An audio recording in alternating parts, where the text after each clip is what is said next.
कोई पिता अपनी बेटी को 20 साल तक कैद में रख सकता है, उसे भूखा प्यासा तड़प तड़प कर मरने के लिए छोड़ सकता है, जबकि बेटी का कसूर बस इतना भर हो कि उसे किसी से प्यार हो जाए।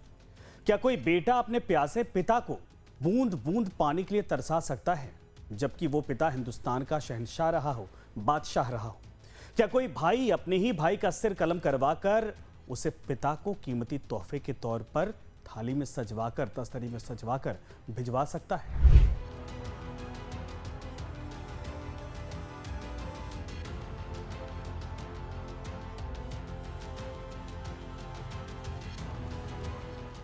अगर आप सोच रहे हैं कि कोई इंसान इतना क्रूर कैसे हो सकता है, तो जरा इतिहास के उन पन्नों पर नजर घुमाकर देखिए जिन पर हिंदुस्तान के उस बादशाह की ये तमाम कारनामे दर्ज हैं जिसने करीब आधी सदी तक इस मुल्क पर राज किया, हुकूमत की है। ये नाम है उस औरंगजेब का जिसकी बर्बरता का शिकार सिर्फ उसकी रियाया ही नहीं बल्कि उसके अपने भी, उसके जो खून का रिश्ता था वो भी शिकार हुए। फिर क्या पिता, क्या भाई और क्या बेटी, जो भी उसके सनक के रास्ते में आया, औरंगजेब ने उसे बिना शिकन बेरहमी से मिटा दिया। अपने मौत के 318 साल बाद औरंगजेब एक बार फिर से सुर्खियों में है। महाराष्ट्र से बंगाल तक और दिल्ली से बिहार तक औरंगजेब के किरदार और कारनामों पर बहस छिड़ी है। इसकी शुरुआत हुई महाराष्ट्र के एक नेता अबू आसिम आजमी के बयान से, जिन्होंने औरंगजेब की शान में कसीदे पढ़ दिए, लेकिन औरंगजेब की यह तारीफ कई लोगों को रास नहीं आई। सोशल मीडिया से लेकर चाय की दुकानों तक औरंगजेब की क्रूरता के किस्से तैरने लगे। मांग तो यहां तक उठी कि औरंगजेब की कब्र को महाराष्ट्र के अहमदनगर जिले से खोदकर हटा ही दिया जाए। मुगलिया सल्तनत की तारीख में जुल्म और ज्यादती की कई ऐसे किस्से वाकये औरंगजेब के नाम से दर्ज हैं जिन्हें सुनकर किसी के रोंगटे खड़े हो जाएं तो कोई सन्न हो जाए। आज हम आपको औरंगजेब के बर्बरता के ऐसे ही कुछ किस्से बताने जा रहे हैं जो इतिहास के पन्नों में वक्त की गर्द में दबकर गुम से हो गए। ताजमहल जैसी मोहब्बत की नायाब मिसाल तामील करवाने वाले मुगल बादशाह शाहजहां को अपनी जिंदगी के आखिरी 8 साल कैद में काटने पड़े। पानी की एक एक बूंद के लिए तरसना पड़ा, पर जब मौत हुई तो वो भी बेहद दर्दनाक। इसकी वजह कोई और नहीं बल्कि शाहजहां का अपना खुद का बेटा औरंगजेब था, जिसने अपने बादशाह पिता से न सिर्फ सत्ता छीनी बल्कि गद्दी पर बैठने के लिए अपने भाइयों को बेरहमी से रास्ते से हटाता चला गया। मुगल बादशाह शाहजहां के 4 बेटे थे: दारा शिकोह, शाह शुजा, औरंगजेब और मुराद बख्श। शाहजहां अपनी गद्दी दारा शिकोह को सौंपना चाहते थे, लेकिन 1657 में शाहजहां के बीमार पड़ते ही मुगल साम्राज्य में उत्तराधिकार की जंग छिड़ गई। 30 मई 1658 को दारा शिकोह और औरंगजेब के बीच सामूगढ़ की जंग शुरू हुई। इसमें दारा शिकोह की हार हुई। जीत के बाद औरंगजेब ने आगरा के किले पर कब्जा जमा लिया और अपने पिता शाहजहां से गद्दी छीनकर उन्हें किले में कैद कर दिया। दारा शिकोह पिता की तरह संगीत, साहित्य और कला में गहरी रुचि रखते थे। वो शाहजहां के साथ जनता की भी पसंद थे। मार्च 1659 में दारा शिकोह और औरंगजेब के बीच फिर जंग शुरू हुई। अजमेर के पास हुई जंग में दारा शिकोह को फिर हार मिली। इस बार औरंगजेब ने दारा शिकोह को गिरफ्तार कर लिया और सरेआम जलील किया।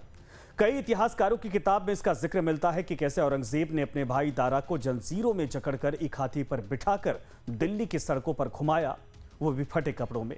इसके बाद 30 अगस्त 1659 को औरंगजेब ने दारा का सिर धड़ से अलग कर दिया।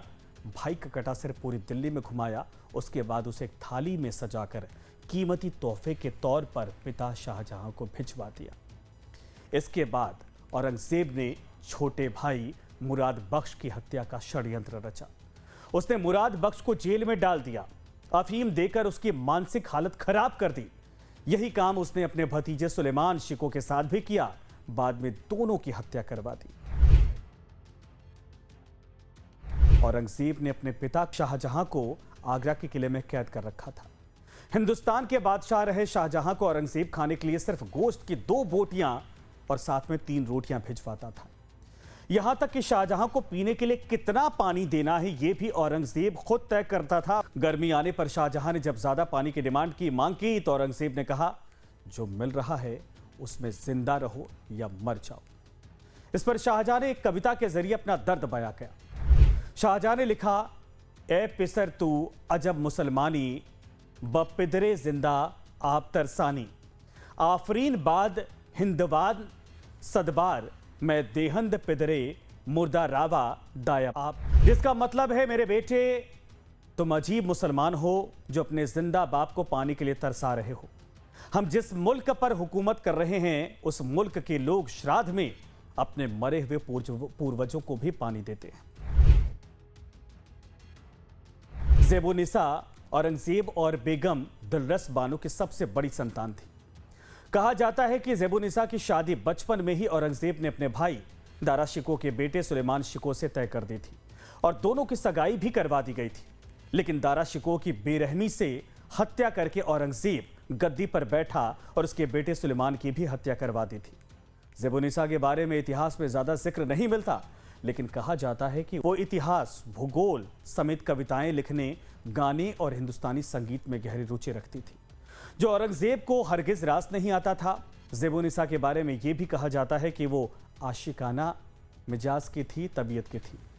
पहले उसे शायर अकील खां से मोहब्बत हो गई। औरंगजेब को इतना नागवार ये गुजरा कि उसने अकील खां को दिल्ली के सलीमगढ़ किले में ही हाथी से कुचलवा दिया। इससे नाराज ज़ेबुन्निसा खुलकर पिता की मुखालफत करने लगी। तब औरंगजेब ने अपनी बेटी को सलीमगढ़ किले में कैद करवा दिया।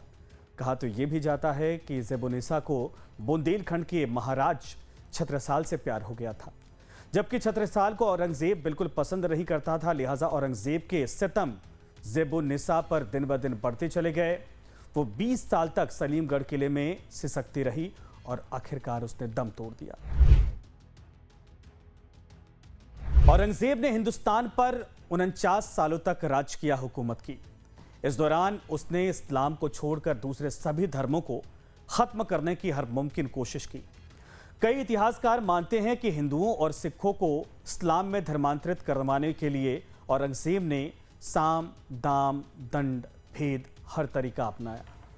उसके राज्य में इस्लाम को ना मानने वाले लोगों के लिए बेहद कठोर नियम बनाए गए। हिंदू त्योहारों और पर्वों पर भी प्रतिबंध लगाया गया। गैर मुस्लिमों से जजिया जैसा टैक्स वसूला जाता था, जो जजिया कर के नाम से मशहूर है, जो अकबर के समय में हटा दिया गया था। उसने गैर इस्लामिक धार्मिक स्थलों को भी निशाना बनाया। 9 अप्रैल 1669 को औरंगजेब ने हिंदुओं के मंदिरों को गिराने का आदेश दिया। यह आदेश औरंगजेब शासन वाले सभी 21 सूबों में लागू किया गया। इसका जिक्र उनके दरबार से जुड़े लेखक साकी मुस्तैद खान ने अपनी किताब मासिर ए आलमगीरी के चैप्टर नंबर 12 में किया है। 1965 में प्रकाशित वाराणसी गजेटियर के पेज नंबर 57 पर भी इस आदेश का जिक्र है।